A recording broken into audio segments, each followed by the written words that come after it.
Estabelecendo conexão. Estamos ao vivo. Pode. Okay, good afternoon, everyone. I'm Tatiana Melo, coordinator of the graduate program in economics at Unesp. Thanks everyone to join us today on the YouTube, especially our guest, Professor Anouk Honoré. First of all, I'd like to say that it is a great honor for us to welcome Professor Anouk Honoré for sharing her perspectives of the European natural gas market on this second day of event. This event is very important for us because we are celebrating 40 years since the creation of the undergraduate course in economics and 25 years of the graduate program. So it's this session is part of a huge celebration for us. Now I invited Daniela Amorim, our PhD student, that we will introduce Professor Anouk Honoré to the audience. Thank you very much, Daniele. Thank you very much, Professor Anouk. And thank you very much, João. Thank you, Professor Tatiana. Good evening, Dr. Anouk Honoré. Good afternoon, Professor Tatiana and the audience. We are delighted with your presence, Dr. Honoré, at our 10th scientific meeting of the postgraduate program in economics at São Paulo State University, Unesp. As a student-organized event, it is even more special this year because we are celebrating 40 years of our undergraduate economics program and 25 years of our postgraduate program in economics.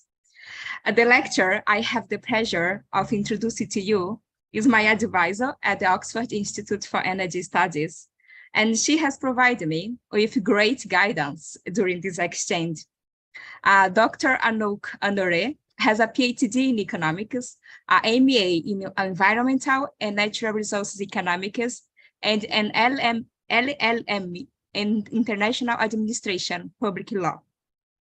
She worked at the International Energy Agency, IEA, in Paris.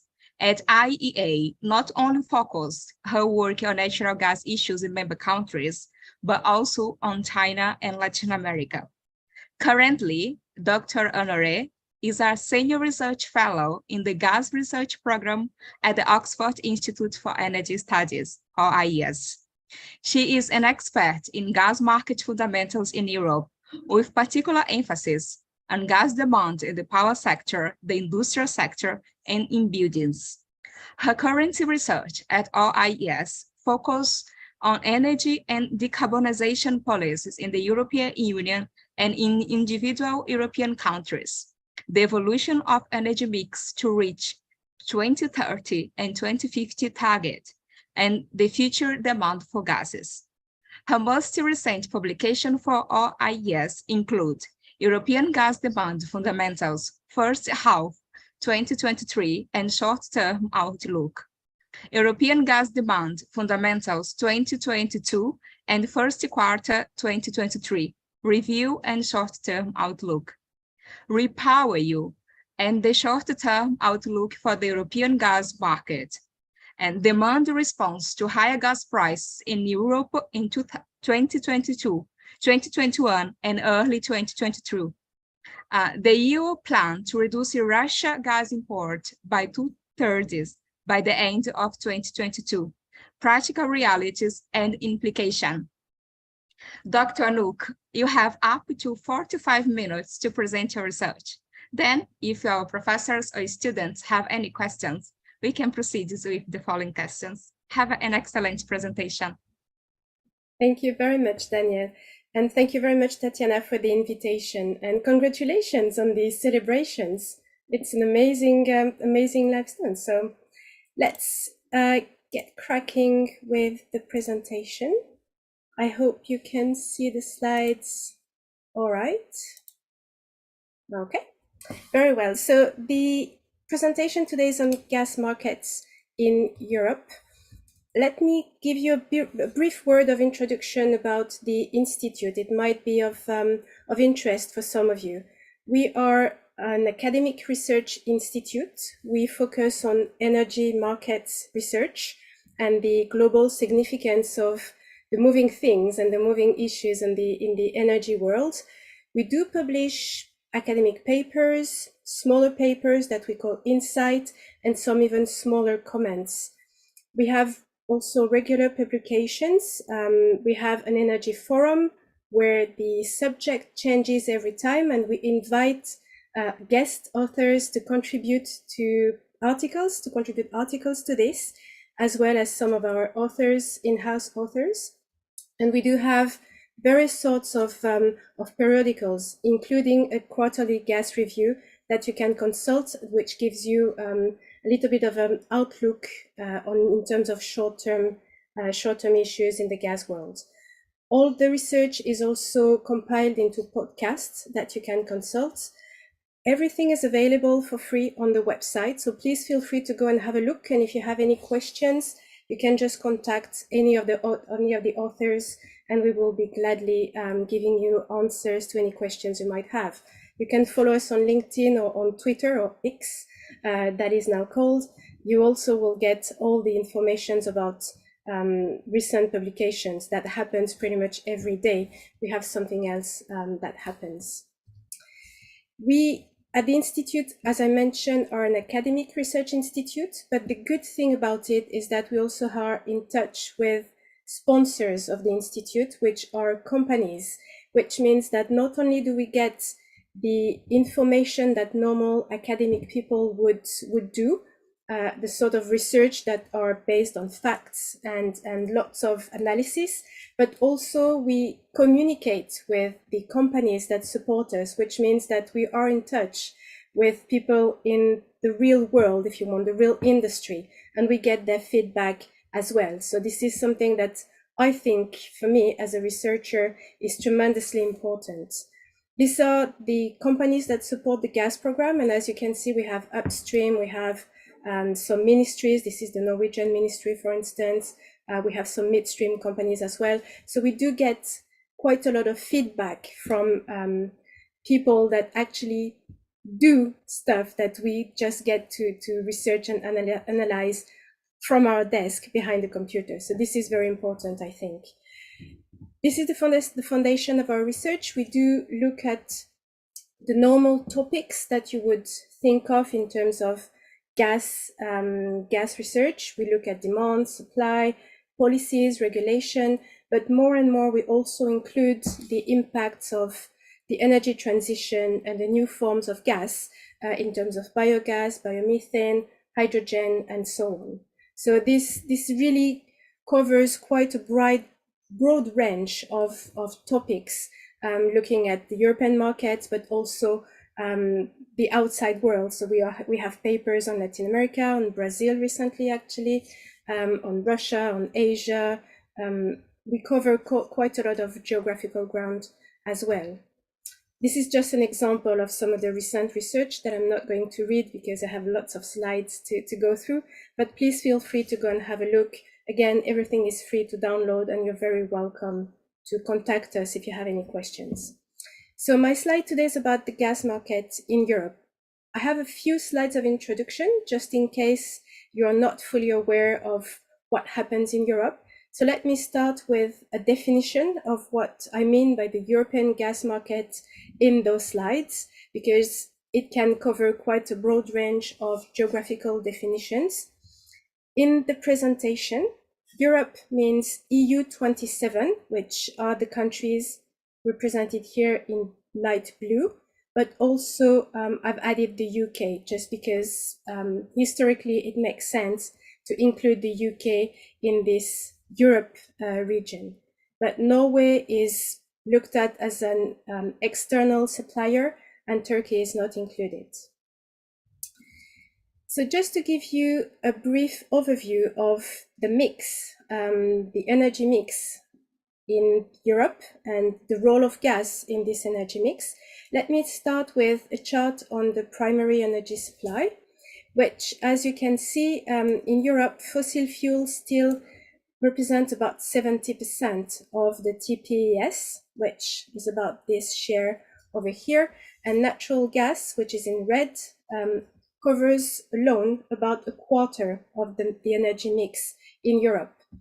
The interesting thing that has been happening since the mid-2000s is this transformation where we have a fairly fast growth, not fast enough, but a fairly fast growth of renewables in the mix. And this has essentially happened at the expense of coal, not so much oil or gas so far. In terms of electricity production, it has been it has seen a lot more changes, a lot more faster changes than in any other sectors in Europe, mostly because it has been the focus of the decarbonization policies for about a decade now.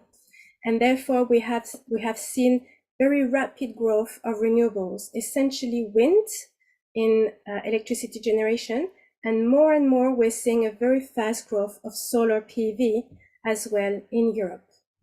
Again, at the expense mostly of coal generation. So therefore, the share of the fossil fuel in electricity generation in Europe has gone down quite importantly, and now represents about 35 to 40% of the mix, with natural gas alone being around 20% of this energy mix. In the final energy demand, the progress towards decarbonization has been much slower. It hasn't been the focus of the attention. It has started to be for the past year or two, but previously it really was not. And therefore, about 65% of the final energy demand in Europe is still covered by fossil fuel, and gas alone represents about 23%. Interestingly, it has been a fairly stable share, as you can see here.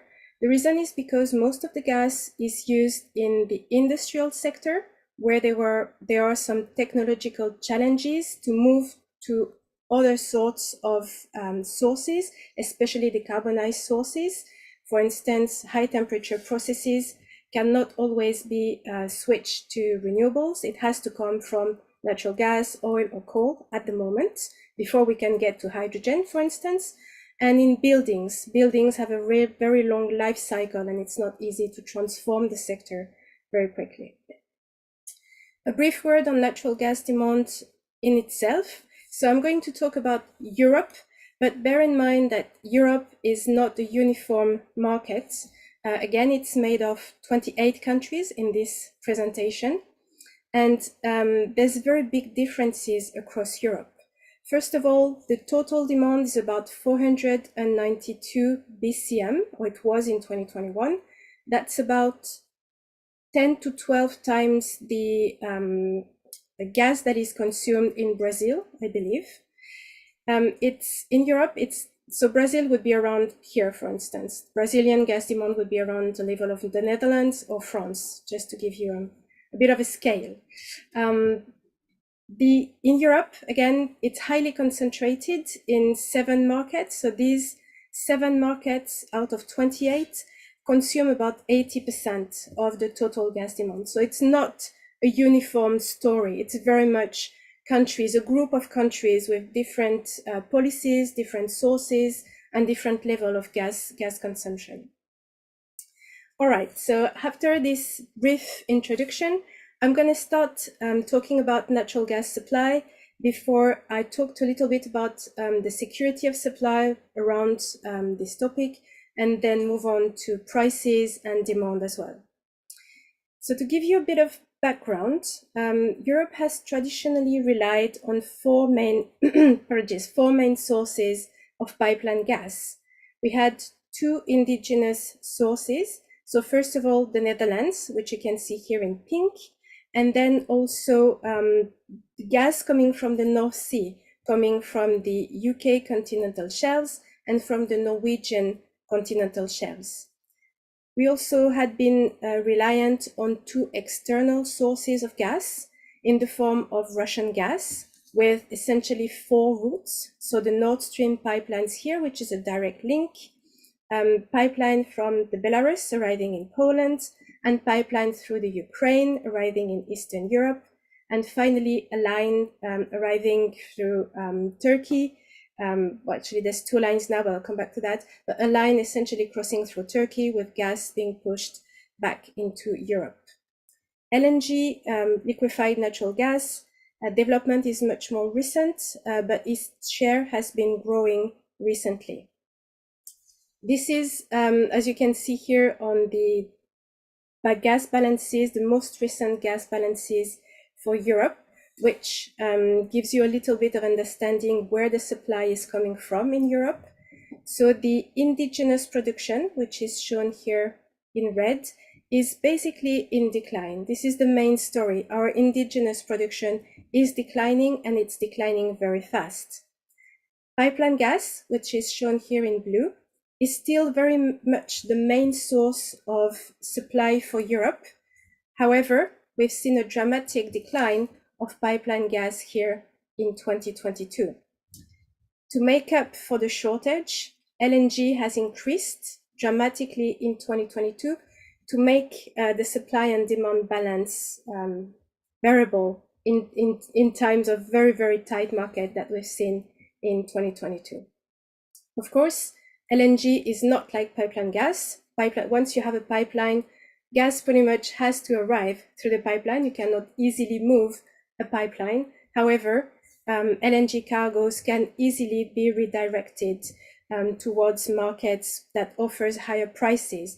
So even though we still get the gas volumes that we need, the security of supply questions behind that are very much changing the way Europe is looking at gas at the moment.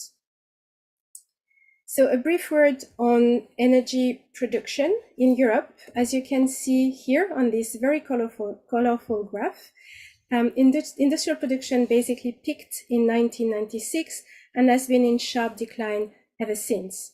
Production covers about 20% of the demand in Europe, and it is again highly concentrated, essentially in the UK and in the Netherlands.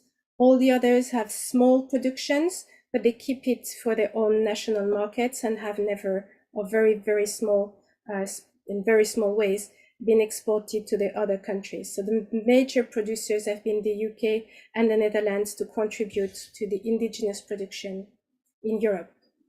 Now, in addition to losing quite rapidly annual volumes of production in Europe, we also have been losing flexibility. In other words, we had the UK and the Netherlands production that used to fluctuate over the year when gas demand was higher in the winter, because gas is being used for heating purposes in buildings in Europe, and therefore gas demand in the winter is much higher than it is in the summer. It's about 5-6 times higher in the winter than in the summer. For that, we were very lucky to have the flexibility offered by the UKCS and by the Norwegian production, where we could just increase the production that we had during the winter months. As you can see, from the past almost decade, but essentially the past 8 years, the indigenous production in Europe is now flat, and therefore we have lost this ability to fluctuate to meet the seasonal pattern of our demand in Europe. What sort of outlook do we have? Well, the UKCS is a mature region and it's in long-term decline. We expect to go from about 35 BCM last year to roughly 15 BCM in 2030. So a sharp decline of about 20 BCM in just about 8 years' time. In the Netherlands, it's also a mature region, but there has been a political decision as well to shut the onshore field, the very large Groningen field, much quicker, much faster than it was previously anticipated. The onshore field has the problem that it was causing tremors and even an earthquake, several earthquakes. And a a stronger earthquake than usual in 2012 actually created cracks in people's houses in Groningen, and therefore there was a rapid change in what could happen, what should be done with that field, and therefore if there was a decision to dramatically reduce the production from this field, and it will even be closed at the end of 2023. The Netherlands have some small fields offshore, essentially offshore, but they're also in rapid decline. There is no other place in Europe where we expect an increase in production, except maybe in Romania with the Neptune project, but it's going to be around 8 BCM plateau for about 10 years, and it is mostly going to change the situation in Romania and maybe in some neighboring countries, but it won't have an impact on the whole situation for Europe. Therefore, the main story here is one of a long-term decline for conventional gas. There is no prospect for unconventional gas production in Europe of any size. There's been some discussion in the past, but it's not going to happen.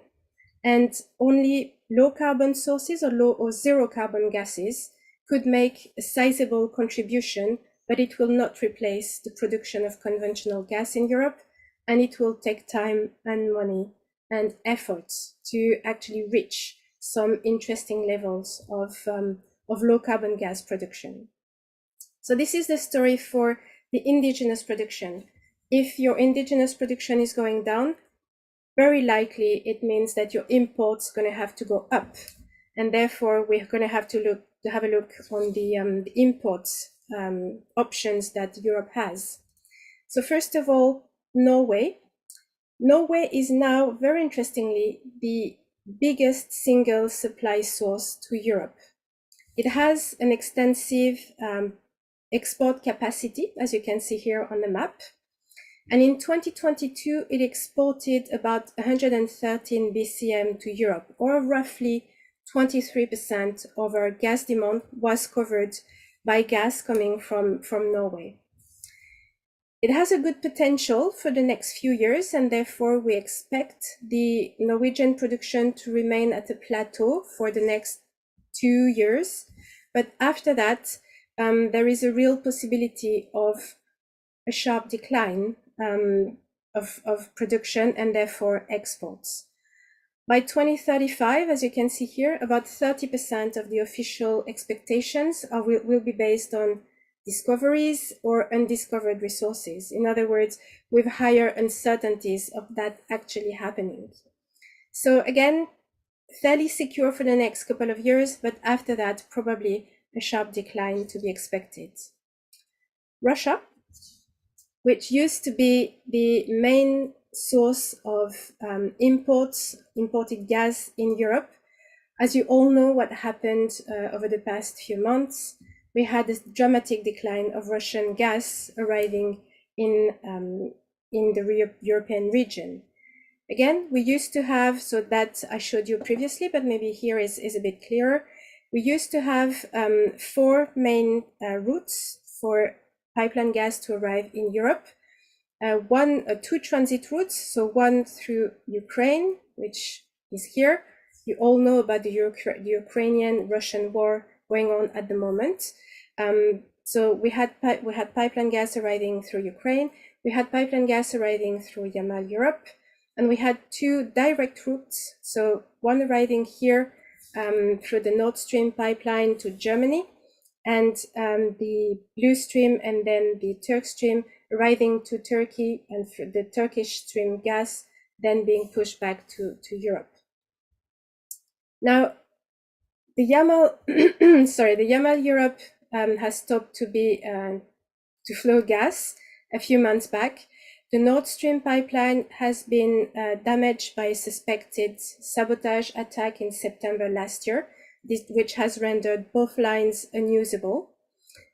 The only that remains are the Ukrainian pipeline system and the flows through the Turkish Stream.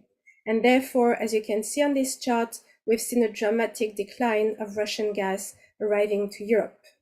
As you can see, the deliveries via Belarus, which is here in green and arriving in Poland, the Baltic and the Finland flows and also the Nord Stream flows have completely stopped, with no expectations of any restart anytime soon. Well, the Nord Stream would need to be repaired anyway. So the only flows that remain are the Ukrainian one and the Turkish stream. Bearing in mind that the agreement between Russia and Ukraine for the transit of gas that was signed in 2019 will expire in December 2024. So in addition to the uncertainties caused by the war itself, the current situation there at the moment, there's also the end of the contract in December 2024 that increased the uncertainty or the potential of seeing this flow, the yellow flow here, being even reduced further in the next few months. There's already discussion in Europe of a potential return of Russian gas after the war is finished. There's no consensus on this one. I believe this is really highly uncertain that this would ever happen. A lot of things would need to align, a lot of planets and stars would need to align for this to actually happen, but we'll see. The third source of supply to Europe is North Africa. Pipeline supply to Europe is North Africa, essentially from Algeria to Italy and to Spain, but also a little bit from Libya as well. Now, Libyan exports are really small, have continued despite the events over there, but they're very small. The biggest contributor is Algerian gas. There are huge expectations for Algerian gas to Europe, where the president has mentioned a doubling of the gas exports in 2023 to Europe. They are a combination of increasing production and demand reduction. This is potentially very ambitious, to say the least. First of all, because there is a natural decline, there is not enough investment in the upstream sector, there's complications happening as well. Therefore, whether the production is going to increase remains to be seen. But the major challenge probably lies in the demand that not only is not decreasing, but it actually is increasing. Therefore, with production that is not increasing very fast, but a demand that is increasing very fast, the amount of gas left for exports is uncertain. And even if we get enough volumes to export, one has to bear in mind that at the moment, there is not the sufficient capacity to export a doubling of the gas volumes to Europe. Bear in mind that this pipeline through Morocco is not working, has been stopped, and therefore you only have Med gas and the one here that goes to Italy.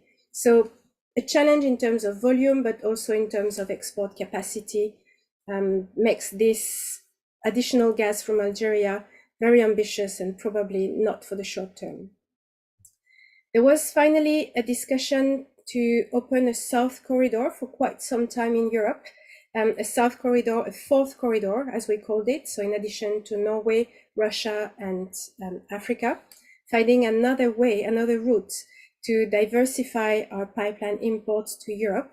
And this happened in terms of the South Gas Corridor, which comprises the South Caucasus pipeline through Georgia, the TANAP through Turkey, and the TAP that bring gas to Italy. It started recently in the past few months, and the preliminary agreement is to increase exports to about 20 BCM by 2027. Again, there's a lot of uncertainty in terms of the amount of gas that could come from Azerbaijan. They also have increasing demand there, and they do need the gas for their own consumption. But as well, the capacity there is very much the same, that we do not have enough capacity in terms of pipeline capacity to transport such amount of gas. So again, quite a lot of uncertainties. How does this compile? How does this 4 routes compile? This is what it looks like. So this is the Norwegian pipeline arriving to Europe. As you can see, much higher, much above everyone else in terms of pipeline gas. the sharp decline that we've seen in Russian gas and is not expected to go up anytime soon. This is North Africa and this is Azerbaijan. So again, this is just to have some bigger picture in mind of what that means. So sorry, I don't have the time in my head. Turning to LNG as a supply source has really helped balance the market in Europe in 2022, and it's continued to do so in 2023. We have lots of regasification capacity, around 200 BCM of capacity, and the imports reached about 140 last year. We're also adding new capacity in 2023. We've already had 20 BCM increased, especially in Northwest Europe, where a lot of gas is needed, because this is where a lot of Russian gas used to arrive and most of the demand consumption is located. And there's additional regasification capacity that is being planned across Europe. This is just to give you a bit of an overview of where this LNG is going. So in terms of Northwest Europe, this is definitely the most important source, and where it's coming from, where most of it has come over the past few months from the United States, which means that it's mostly uncontracted LNG, and therefore if there's higher prices elsewhere, this could just go elsewhere and not arrive in Europe. Now, rising imports and import dependence usually is associated with concerns in terms of security of supply, which is a very broad term that could mean a lot of things. An adequacy of reserves and reserve to production ratio, an adequacy of supply, import dependence and the diversification that needs to go with it, in terms of geopolitics, in terms of contingency planning, interconnections that we've seen happening in Europe, storage, diversification, or switching to other sources, for instance, or adequacy of demand.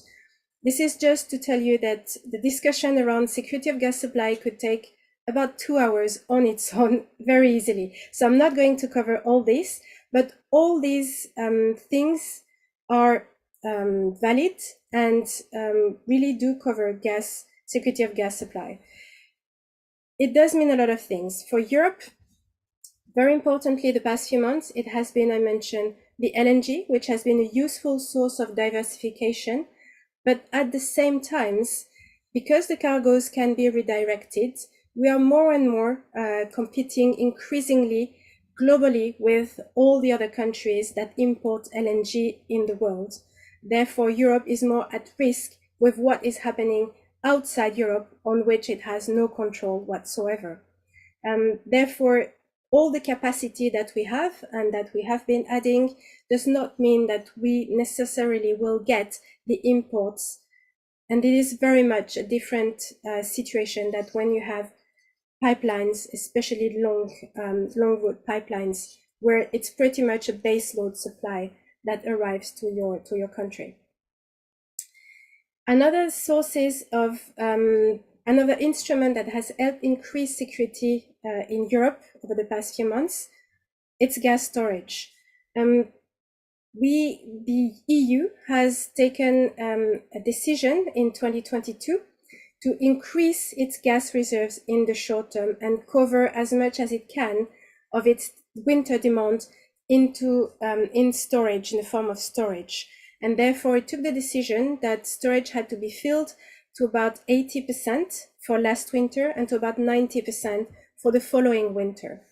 And it actually worked quite well in terms of supporting the perception that the winter went fairly easily, or not as dramatically as it could have gone last winter, when we lost all the Russian gas that used to supply about 35% of our demand.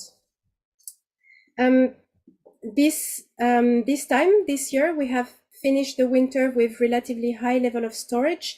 Therefore, we are not in the same situation, and the market is a lot more at ease with where we are. This is where we finished the winter this year, the storage this year, compared to last year, where we're about here, and we had to fill up the storages by that much. Now that we just finished here, and we just have to do that, and we are in a very good shape at the moment in terms of storage filling in Europe. A word on prices, because this is part of the security of supply problem. It's not just a volume problem, but also the level of prices is a security of supply issue.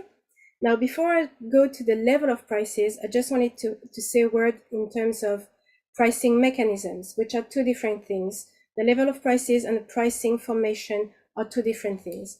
In Europe, we used to operate on oil-related prices for historical reasons. Over the past 15 years, we have moved towards more and more gas-on-gas competition, essentially as a result of the EU regulation that stated that we had to have a gas hub in each of the EU countries. A hub is a marketplace where the gas has to be delivered either physically or virtually, and therefore it means that now the price of gas in Europe is not as much as it was linked to oil. It's linked to oil for only about 20%, as you can see here, but most of the prices in Europe are linked to supply and demand balances. It also means that at times of very tight supply, when you lose most of the 60% of Russian gas that used to provide 35% of your supply, well, you do see things like that. You do see very sharp increase in terms of gas prices. This is something that we had never seen in Europe. This skyrocketed to levels that we had never seen in Europe, and hopefully we won't see ever again.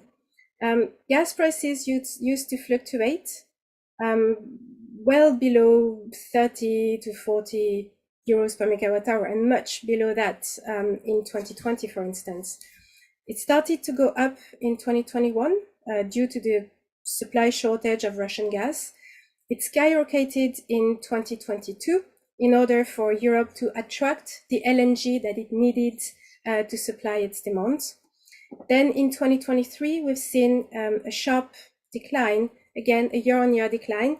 This was due to much lower gas demand in Europe, very high stocks that I already mentioned, and fairly limited competition for LNG from other parts of the world. We're still very much higher the pre-crisis level. And what is also very interesting is the volatility that has increased compared to previous pre-crisis times. For instance, here in June, we had an increase in prices of about 50% in just a few days. This almost did not make the headlines and the newspapers' headlines. This happened previously. If it had happened previously, 50% increase, that would have been at the top front pages of the newspapers. Now it did not make the headlines because the prices were relatively much lower than what they used to be. But trust me, this is already very high prices compared to what we were used to. So the whole world, the whole perception has also been changing quite dramatically in Europe. This is a complicated map that shows you the hub in Europe. It's from a paper from my colleague Patrick Heather. If you're interested, please go have a look on the website for the paper and the whole explanation.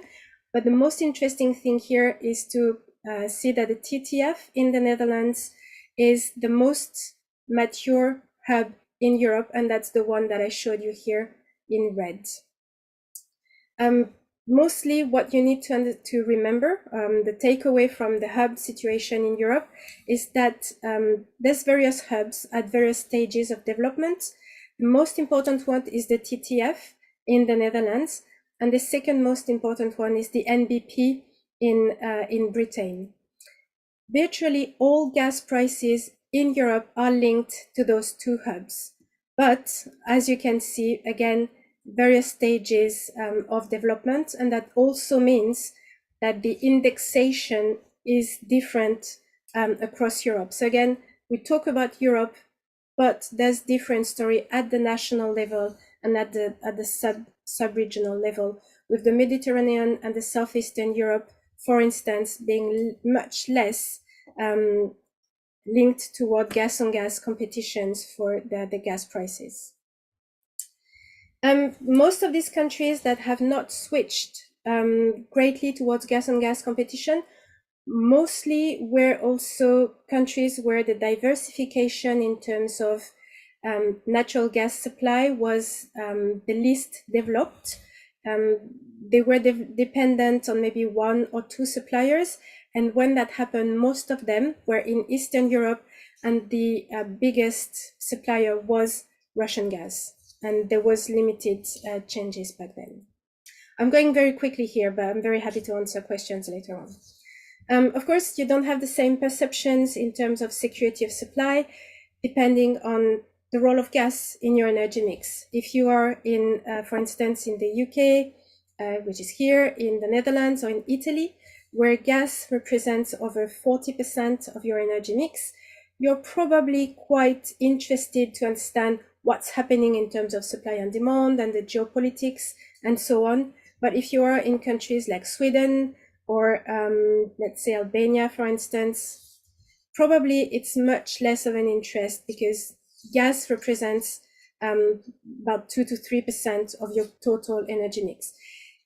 What that means is, again, Europe is not uniform, and it has been difficult for the European countries to speak with one voice and to make one decision about security of gas supply, and especially what to do with the situation that we had last year in 2022 and how to make the whole region more secure and more safe in the face of losing quite a huge supplier. So Europe is dependent on imports. There's not much that can be done about that. It doesn't have a lot of control on what happens to the external sources. Most of what it can do is, well, increase its storage, its gas in storage, but also it can act on its demand. Lowering gas demand is one way as well to try and make yourself a bit more secure. So what happened in terms of European gas demand over the past couple of years? So in 2021, there was not really any impact on the prices that had started to rise in Q3 and Q4. There was just a momentum of economic recovery after COVID. We just saw a gas demand fairly normal in the last month of 2021. However, gas demand collapsed in 2022, about 13% less, or 60 BCM, which is 1.5 the total consumption of Brazil. And this happened as a result of high gas prices, but also we had consumer behavior changes, which is a very important thing. When we were not really able to act on how consumers decide to use their gas and decide to save their energy or to be more energy efficient. But last year, it really started to happen. 2023, we're continuing on very low, relatively low gas demand. We lost again 11% in the first half of the year, especially because of the industrial demand that has not been recovering as we had been expected. Much lower prices, gas prices. We had expected a recovery in industrial gas demand. That has not been happening. So there's a true transformation of how the European market is using gas, and the trends potentially are changing quite quickly and much faster than what we had expected. One more thing that I did not mention is the temperatures. I did say that gas is being used for heating in Europe, and actually we've also been helped with very warm winter here in 2022 and 2023, and a very warm end of the year in 2022 as well. Just the temperatures probably accounted for a 20 BCM decrease in gas demand. However, that still leaves us with 40 BCM.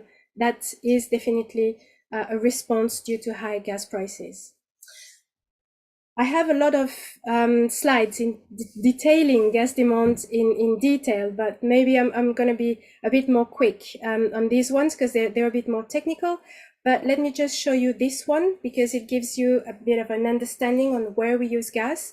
We use gas in Europe essentially for industry, which is here in yellow. in the residential and commercial sector and in the power sector. This is very different from what you're seeing in Brazil, where I believe you mostly have industry and power, right? You mostly don't have, you don't need heating, I suspect, so you don't use gas for your residential and commercial, essentially for the building.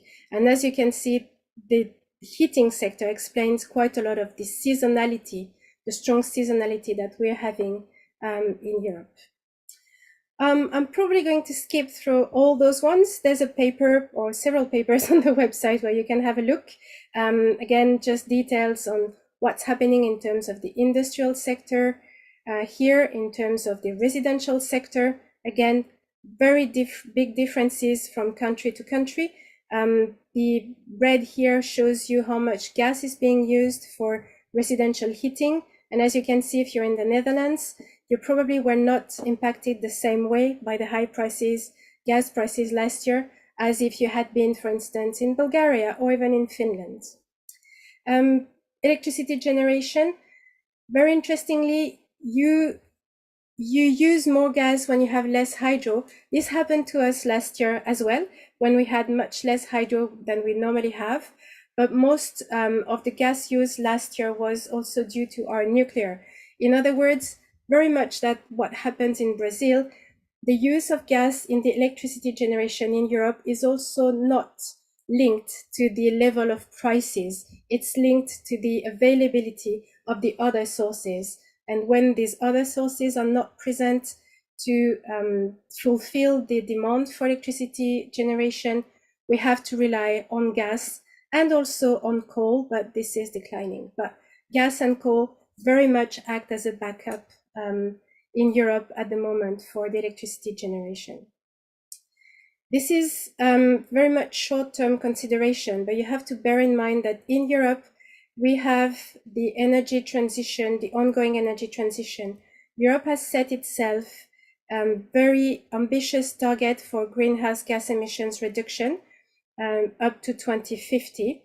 And we have targets for 2030 to decrease our greenhouse gas emissions by at least 55% compared to 1990 levels.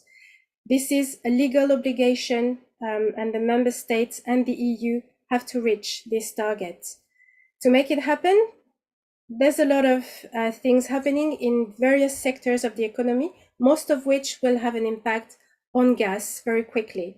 Time is running very short. We need additional investments, and there's still difference between countries on how to get there.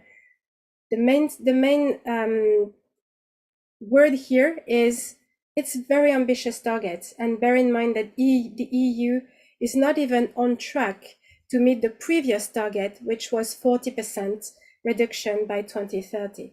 So things are moving, things have to move very quickly, but we're not quite there yet. We had another reaction from the EU because of the dramatic situation after the Russian invasion of Ukraine in February 2022, where they published a document called the Repower EU, in which they go even faster to reduce the dependence on Russian fossil fuel, including natural gas from Russia. It means that gas demand in Europe has to decline even faster than what was previously expected in the package, the Fit for 55 package for 2030. As you can see, if this is going to be met, a lot of the energy has to decrease, but especially gas demand has to decrease very, very fast in Europe. This is to reach the Fit for 55 target, so you would need to reduce your gas demand by about 30%. That's on its way if we carry on with what we've been seeing in 2022-2023. But to meet the Repower EU targets, you have to decrease by about 60% in just 8 years. So it's potentially a large impact on gas demand, but the scale and the speed are still very much uncertain, especially if you bear in mind that gas represents 20% of electricity generation, 45% of our residential heating, and about 32% of the industrial sector energy use, especially in high temperature process heating, which, as I mentioned, cannot be easily replaced by renewable sources. They just cannot reach that level of temperatures. But it means that there's very difficulties to reconcile the short-term necessities and the long-term objectives in Europe, and we still don't quite have the answer on how we're going to make this happen. But again, we have the targets, and they are binding targets for 2030. So gas demand is likely to decline, but the role of gas is potentially still going to be present in the 2020s as a facilitator to meet those 2030 targets. However, the gas will have to be more and more low carbon or zero carbon gases, which means that we need to develop biogas, biomethane, and hydrogen at scale and much faster than what we've been doing. And this is set with this ambitious target in the REPowerEU document. Documents that expect biomethane to be produced at 35 BCM by 2030. We produce about 3 BCM at the moment, so that's very ambitious. However, with the right policies, it's not totally impossible. And hydrogen of about 20 million tons, half of which would need to be produced in Europe. That seems to be a lot more complicated, but we'll see. Maybe I'm going to skip through the conclusions to save a bit of time. Just let me know, Tatiana, what you think. Yeah, you have time. Okay, so the main conclusions, because there's a lot of information in those slides, and apologies for going too fast. I realized I wanted to tell you a lot more than had time for. Don't worry. The main message here is, especially in terms of indigenous production will continue to decline in Europe, and there's even potentially acceleration, and we will potentially have an acceleration rate of this decline. The unconventional gas is very unlikely to happen in Europe for various reasons. And green gases are potentially very promising, although they will not replace the level of conventional gas production that we have, but they are potentially very promising, and we need to scale up the production quite quickly as well. In terms of pipeline imports, Russia, very uncertain, but potentially a further reduction in the next few months if the transit contract with Ukraine that is going to end in December 2024 is not prolonged. North Africa, the outlook to 2030 is rather unpromising, and the southern corridor is also quite potentially limited. It would be from Azerbaijan. There could be other options, but Kurdistan pipeline to Turkey is possible, but not likely in the 2020s. Iran is impossible as long as there's sanctions, and Turkmenistan is also very unlikely in that time scale. EastMed, if you know a bit of the gas story around Europe, EastMed has a lot of gas, but the pipeline is quite unlikely. It would be technically very complicated and quite expensive to build, but some volumes of LNG from that region could be possible. So the whole in whole, LNG is the only large-scale conventional gas option for Europe, with a potential upside story due to the new FSRUs, so the new regasification terminals that are happening in the coming months around Europe. However, the global gas market, LNG market, is expected to be tight until 2026, 2027, and therefore it's still potentially going to be complicated for Europe for the next 2-3 years. And Europe is definitely more and more exposed to global LNG trends than ever before. How much imports we will need, however, will very much depend on how fast gas demand declines, or gas demand for unabated gas declines. We've seen it over the past few months. It's a complicated story. In terms of generation, power generation, it all depends on the availability of the other sources. nuclear and hydro, but also some days or weeks when there's no wind. We've seen the need for gas in the generation mix.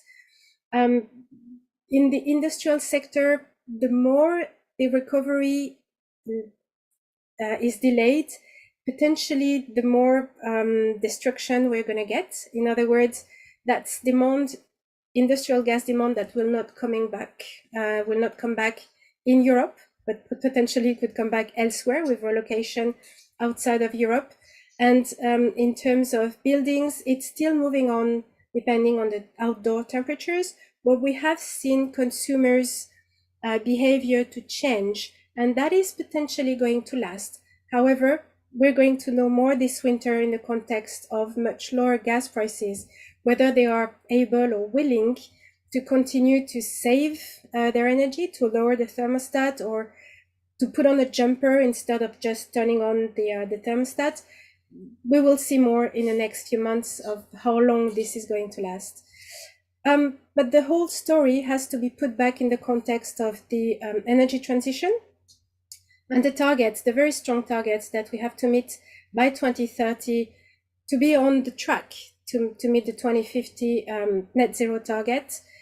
Time is running really short. We need long-term solutions compared to the short-term solutions that have been taken over the past few months to make up for the crisis and help people to pay their bills, for instance. But very much to meet the Green Deal ambitions, unabated gas demand will have to decline in Europe, and it will have to decline fairly quickly. To make the whole thing work, because we still need gas in buildings, in the industry, in generation, we do need to develop the access and the production of low and zero carbon gases as quickly as possible and at scale. That is very, very important. If that is going to happen, then gaseous fuels will potentially continue to have an important share in the energy mix in 2050, and it will be a much easier transition than having to electrify everything else, which in itself has also quite tremendous challenges to make it happen. So having still a role for gaseous fuel in the mix makes sense, but we have to have low and zero carbon gases for that to happen.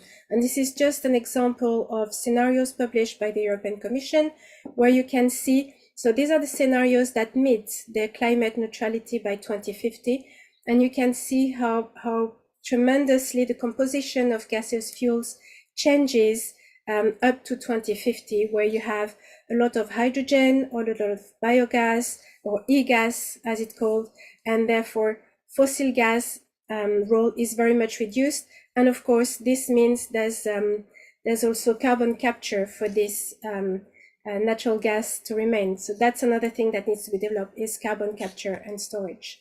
Very much ambitious targets. EU still needs additional policies for that to happen and support measures for that to happen, but definitely a very interesting stories over the next few months, over the next few years in Europe that will potentially have an impact for the rest of the world, and including in Brazil when it comes to competition in terms of LNG. So with that, I thank you very much, and I'm going to stop sharing if that's okay. Okay, Professor Anouk, thank you very much. Thank you very much for our presentation today. We've got a great time here with you, and a much better understanding about the European natural gas market. So for the opening of this debate, because we have some audience on YouTube, I'd like to ask you about your perspectives for the natural gas market in developing country like Brazil, for example. Do you think is it possible for emerging countries like Brazil learn from developed nations like UK how to boost their local natural gas market. Do you think it's possible to take some lessons for us from developed nations? So it's a very interesting question, and I think Daniel and I have been discussing that actually over the past few months, how to look at the other countries, what's happening in the other countries, and how to apply it for Brazil or any other developing gas markets. Let's put it that way. You can learn lessons of what to do, but also what not to do. We haven't got everything right, and we are looking at it at the moment. So it really depends what you would like to do. We had this discussion with Daniel, where in Brazil, the future looking at developing the gas market is very much a discussion in terms of using your own resources, using it to reduce your imports and develop your economy as well. In Europe, the whole discussion is not so much around using gas, but how to use less gas. So it's a situation where you could look at what we're doing. So when it happened, first of all, there's not one model. Each of the nations in Europe has really developed in a different way and used different tools.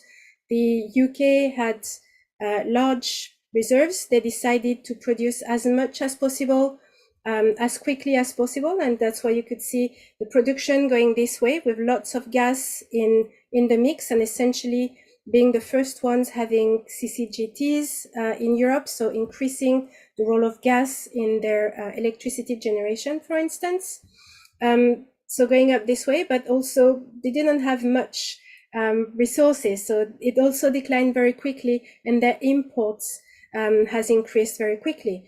In other words, once your economy had been a lot more reliant on gas than it was before you started producing, you then moved on to being hugely dependent on imports. Is this something you really want to follow or not? That is a question mark. They were also the first ones to use gas-on-gas competition. The NBP, so the hub in Britain, was the first one to be developed. The market in Britain was the first one to be liberalized in the 1990s. It took about 10 years for the hub to really act as a hub, a liquid hub. So that's another lesson that you could be looking at.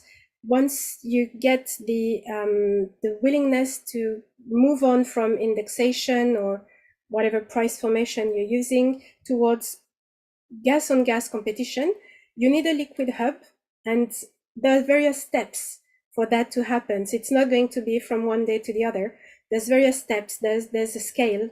I think my colleague Patrick Heather, who looks at that, has a scale of 7 or 9 steps, I can't quite remember, that will have to be followed, that will have to happen, and potentially it will take about 10 years for that, if you're lucky and if you get everything right, to really have a liquid hub. So that's another thing to bear in mind. It's the complication of it. In Europe, we had the vertical integration that was broken. Just by rules, you just needed to broke vertically integrated companies that we used to have because of the liberalization. That has increased competition at various parts of the chain.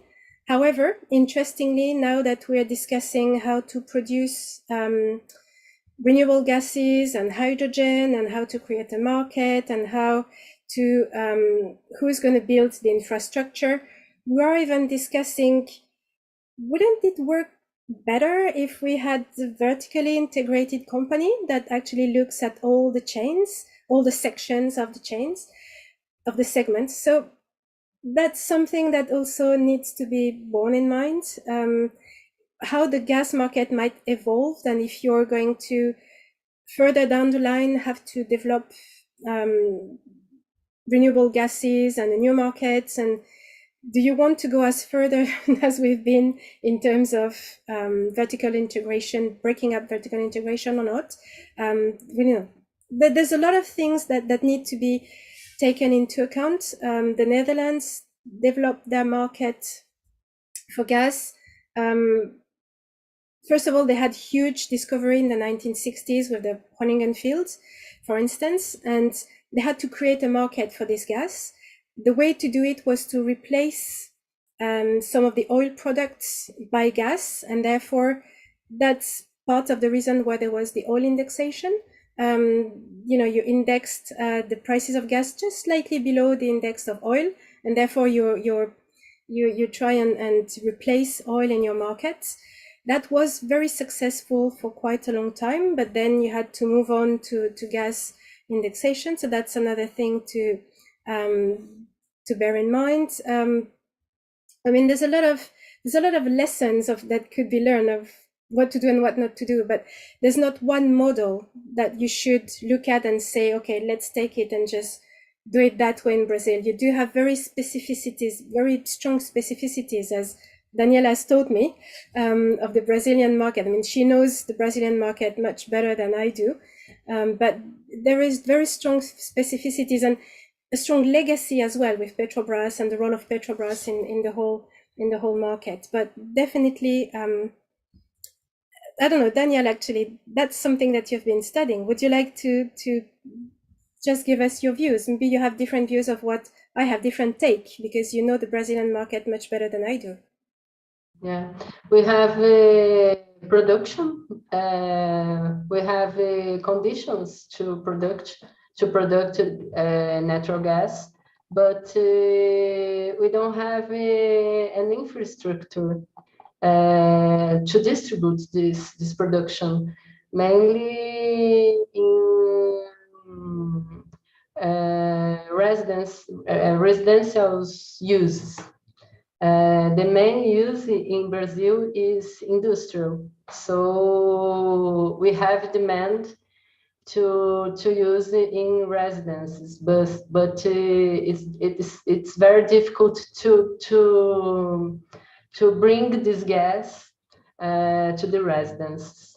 I think this is a problem of infrastructure. Daniele.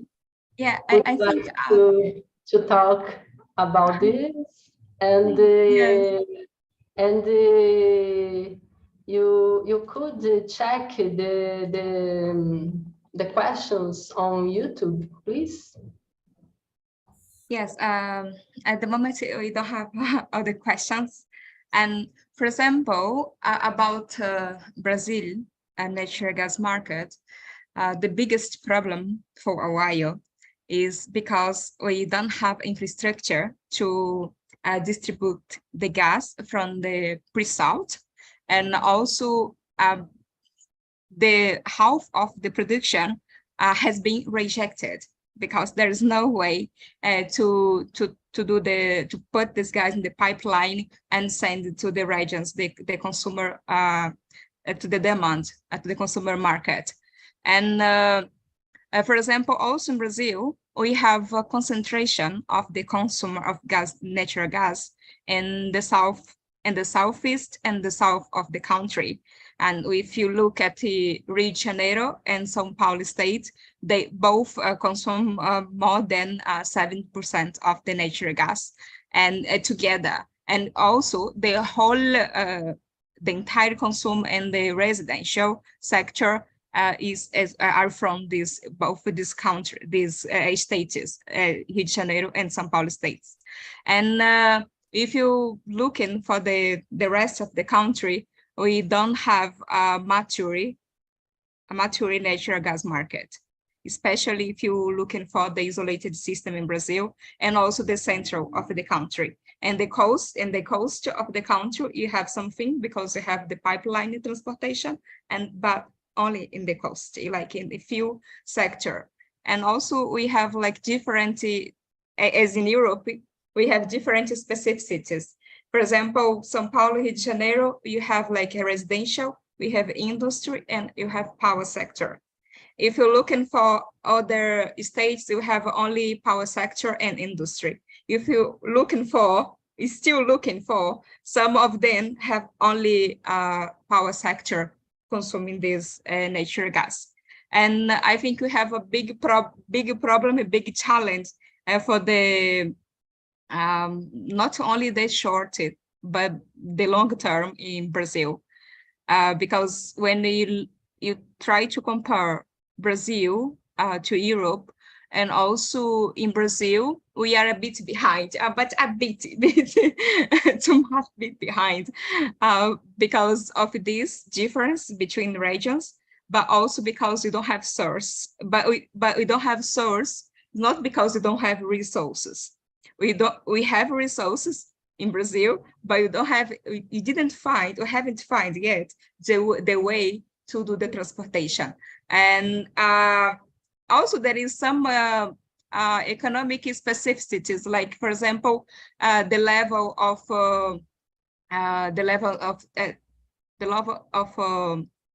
CO2 in the natural gas, the separation. We don't have some technology to do the separation. Is another thing is that we still are doing some research to solve in the medium and the long term.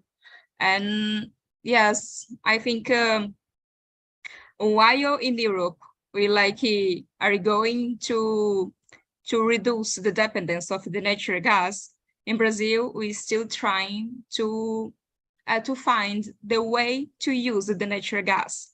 And but this way is, I think we need a little bit more investments, not a huge investment to turn this possible, because otherwise in the future you don't have space. We won't have space to use these resources in the mainly in the pre-salt. Yes, what else? I think there is some question on YouTube. 1 second.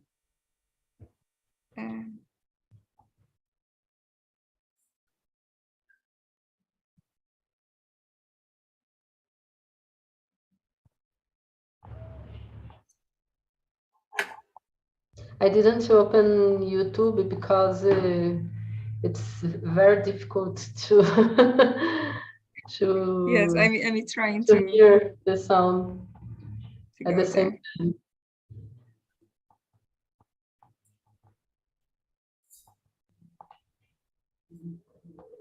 It's really hard to be juggling between it's two like things.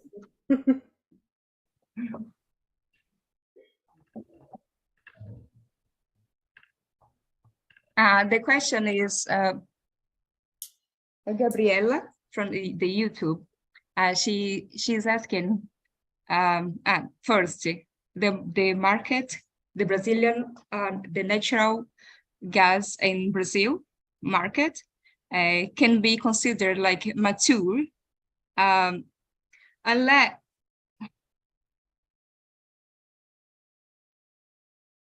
although has been growing with pre-salt, the exploration in pre-salt. This is like affirmation. How the Brazil can prospect the increase of the production. Sorry, how? Yeah. How Brazil can prospect the increase of the production, because I consider the pre-salt, consider the exploration in these regions. So do you mean how do you anticipate? How do you model the production? Or I don't quite get the sorry, it's getting late here. Maybe my brain has stopped working. Yes, no. It's because, for example, she's considered that from the pre-salt, Brazil has a mature natural gas market. Maybe we can discuss about this maturity, because in Brazil you don't have we cannot say that you have a maturity natural gas market, because depends of the parts of the Brazil, depends of the regions we are talking about.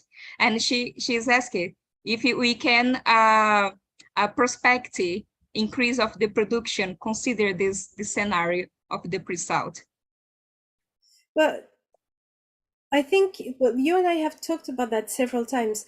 I have the hardest time considering Brazil as a whole market. First of all, you mentioned it several times. There's no transportation for the whole market. So you really have the ability to transport the gas to very few zones, and most of the gas is concentrated in 2 states, right? So it might make more sense to look at those 2 states and considering whether these are mature markets. And I'm not sure what you mean by mature markets. Yeah, because she's telling that is not mature. It might mean several things. It just depends on the definition you want to add to that. As a European, when you look at mature markets, we usually think of liberalized markets, for rightly or wrongly. But in European terms, when you look at mature market, it means you have a liberalized market, you have supply and demand, prices based on supply and demand, you have enough transportation, and you have a demand base that is there, that is able to find supply on a competitive market. It's right or wrong, but it's what we mean by mature market. It might mean something totally different in Brazil, and that's absolutely fine. So I'm just wondering what a mature market means. If it means having the production, the ability to transport it maybe to those 2 states, and those 2 states having enough industrial demand that is, an industrial demand that is satisfied, and not too much of a demand that is not able to connect to the transport system or the distribution system. And if you have whatever consumer needing gas able to use or access the gas network, then potentially you do have a mature market. Then the way the prices are made maybe does not have to be on a gas-on-gas competition. If there's no hub and there's no way to have a supply and demand information on supply and demand, or if there's no competition, then it's hard to have the same framework as we have in Europe as you have in Brazil. So in that way, then you do have a mature market. How do you? Well, you could increase your production, but you've mentioned several times the link between these subsalts and then where the consumer centers are is missing. So the real question, I guess, at the moment is how do you get this infrastructure? How does it get built? Whose responsibility is it to get it built? Because you apparently do have a potential demand, whether in the industrial sector, in the power sector more and more, if you're using more electricity, and if your hydro situation is complicated in terms of being able to develop new reservoirs, or for various reasons that might not be permitted, then you do need to find new sources. There's wind, there's solar, that might not be enough to sustain a growing economy. So you do seem to have a potential unsatisfied demand that could easily happen if there was a way to build this infrastructure to supply more gas to the market. It's different in Europe. Even if we have more gas, it doesn't mean demand would increase, because we have to reduce it. It's a very different configuration. So what do you think about that? I don't know, you two, what are you feeling about this connection between the subsalts and the demand centers? Is there a time frame? Is there something being built? Who's responsible for building it? Is it still Petrobras or? Yeah, in Brazil we have a contradiction, because you have technology to extract it, to extract the gas, but we don't have investments, enough investments in infrastructure to distribute this gas. So it's a big contradiction. So I think that question that Gabriela made, the term that she used, mature industry, this term reflect, maybe, I don't know, but I think it is an industry that have a capacity to produce, but in a state, in a country that we don't have enough investments in infrastructure to give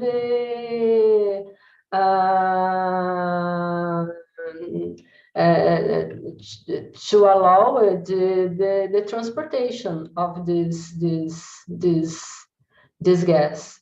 So is a big contradiction in our country. Yes. Also, of course, the pre-salt increased the supply in Brazil in the last few years, but despite it, we not have we don't have like infrastructure, as Professor Tatiana said, to transport this natural gas from the pre-salt in the offshore area for the continent and from to the continent.